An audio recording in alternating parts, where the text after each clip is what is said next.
हरे कृष्णा, राधे राधे। आप सबका वेलकम है वृंदावन सखी में। आई होप आप सब खुश होंगे, बढ़िया होंगे और हमारी तरह ठाकुर जी की सेवा में मदमस्त होंगे और ठाकुर जी की कृपा का अनुभव भी कर रहे होंगे। तो फ्रेंड्स, आज हम इस विषय में बात करेंगे। मुझे अक्सर कई बहनें लिखती हैं कि दीदी हम गोपाल जी लेना चाहते हैं, बड़ी तीव्र इच्छा है गोपाल जी की सेवा करने की, मन में बड़े भाव है। तो कृपया आप मुझे ये बताइए कि गोपाल जी किस धातु के लेने चाहिए, गोपाल जी कैसे होने चाहिए। तो देखिए, सबसे पहले तो गोपाल जी की सेवा हर कोई करता है, जिसके घर में नहीं है वो गोपाल जी लेना चाहता है। ठाकुर जी के प्रेम में सभी पागल हैं, सभी ठाकुर जी से प्रेम करते हैं। और ठाकुर जी को जब भी हम घर में विराजमान करते हैं तो सबसे पहले हमें ठाकुर जी की भूख प्यास, दुख सुख, सर्दी गर्मी, उठाना सुलाना, भोग देना, ये सारी चीज़ों की सेवा करनी चाहिए। अगर आप गोपाल जी लाना चाहते हैं तो सबसे पहले आप इन बात का ध्यान रखें कि लड्डू गोपाल जी की आठों याम की सेवा होने चाहिए। सेवा कर सके तो गोपाल जी लाएं। ये नहीं है कि आप शौक शौक में गोपाल जी ले आए, बाद में गोपाल जी रखे हैं एक कॉर्नर में डेकोरेशन बन के और सब वहीं का वहीं धरा रह गया। पहले मन में ये भाव जागृत करें कि लड्डू गोपाल जी की हम सेवा कर सकते हैं कि नहीं और सेवा किस प्रकार करनी है। देखिए, जैसे मेरे गोपाल जी आपके सामने विराजमान है। अब सर्दी का मौसम आ गया, देखिए ये हमने वेलवेट की गरम गरम ड्रेस धारण करा रखी है इनको और सर्दी थोड़ी सी बढ़ गई है। तो ये देखिए, प्योर ऊन की मैंने शॉल भी उनको धारण करा रखी है, क्योंकि जब भी हम गोपाल जी की सेवा करते हैं, भाव से करते हैं, तो उनमें सतही प्राण आ जाते हैं। तो गोपाल जी को भी सर्दी लगती है, गोपाल जी को भी गर्मी लगती है, उनको भी भूख लगती है, प्यास लगती है। तो इन चीजों का आपको विशेष ध्यान रखना है। अब देखो, अब प्रश्न ये उठता है कि हम मार्केट जाएं तो कैसे गोपाल जी खरीदें, किस प्रकार के गोपाल जी खरीदें। देखिए, मार्केट में तो कई तरह की चीजें आती हैं। तो आजकल तो नए नए गोपाल जी आने लगे।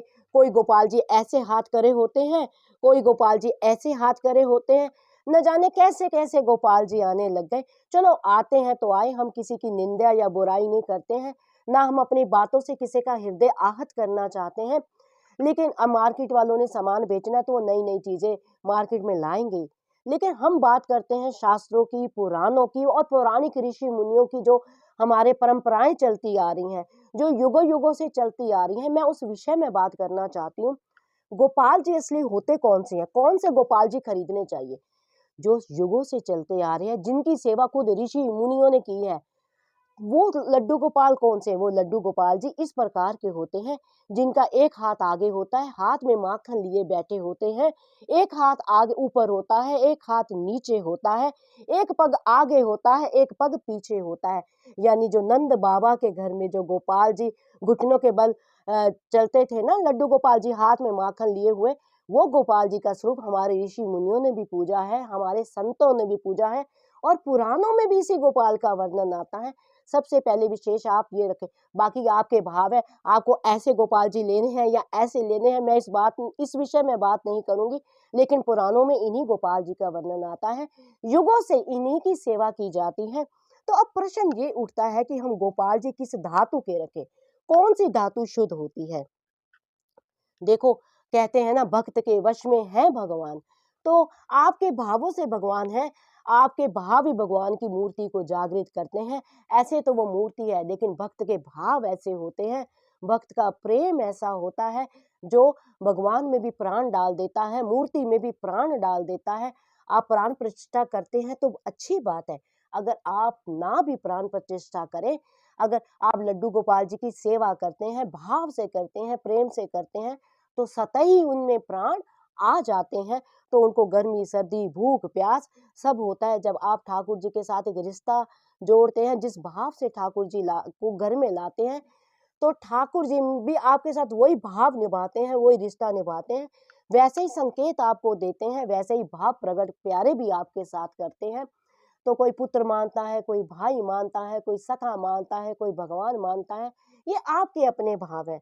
तो अब हम इस विषय में बात करेंगे कि गोपाल जी किस धातु में होने चाहिए। देखो, जो हमने संतों से सुना है, जो हमने पढ़ा है, किताबों में पढ़ा है, शास्त्रों में पढ़ो, तो मूर्ति पूजन जो होता है शुद्ध धातु का होता है। आजकल मार्केट में प्लास्टिक के भी लड्डू गोपाल जी आते हैं और मार्केट में पॉलीफिक के भी आते हैं। ऐसे तो आप मार्केट से कोई बच्चे का टॉय ले आएंगे, उसको भी आप मुकुट धारण करा देंगे, फ्रॉक धारण कर देंगे, तो उसको लड्डू गोपाल आप समझ के पूजा करते हैं तो करिए आप उसमें। मैं इस विषय में बात नहीं कर रही हूँ आपसे, लेकिन वास्तव में जो लड्डू गोपाल जी का स्वरूप है, जो संत कहते हैं, जो शास्त्र कहते हैं लड्डू गोपाल जी की मूर्ति किस धातु की होनी चाहिए, सबसे शुद्ध होता है सोना। कि सोने में नारायण का वास होता है, तो आप सोने की ला सकते हैं। मान लीजिए सोना लाने का आपका समर्थ नहीं है तो कोई बात नहीं, आप चांदी के गोपाल ला सकते हैं। अगर आप चांदी के गोपाल भी लाने के समर्थ में नहीं है तो आप अष्ट धातु के गोपाल ला सकते हैं। अगर मान लीजिए आप अष्ट धातु के गोपाल भी लाने में समर्थ नहीं है तो आप पीतल के गोपाल भी ला सकते हैं। ये जो धातु हैं ये शुद्ध धातुएं मानी जाती हैं, इनकी पूजा की गई ही पूजा सफल मानी जाती है। या फिर आप मार्बल के, यानी सोना, चांदी, अष्ट धातु, पीतल और मार्बल, ये धातुएं जो होती हैं ये शुद्ध मानी जाती हैं मूर्ति पूजन के लिए, जिनकी पूजा करने से पूजा सफल होती है। अब आप प्लास्टिक की पूजा करते हैं या पॉलीफिक की पूजा करते हैं, वो आपके भाव है। हाँ, अगर आपको मान लीजिए कोई पॉलीफिक के लड्डू गोपाल बड़े सुंदर लग रहे हैं, आप ले आए हैं घर में तो ले आइए, आप उनका श्रृंगार कर सकते हैं, लेकिन उनकी मूर्ति पूजा का विधान शास्त्रों में नहीं है। बाकी आपके मन के भाव हैं, वो आप जाने। मैं इस विषय में बात नहीं कर रही हूँ, मैं तो इस विषय में बात कर रही हूँ कि किस धातु को शुद्ध माना जाता है, किस धातु की पूजा करनी ज्यादा सफल मानी जाती है।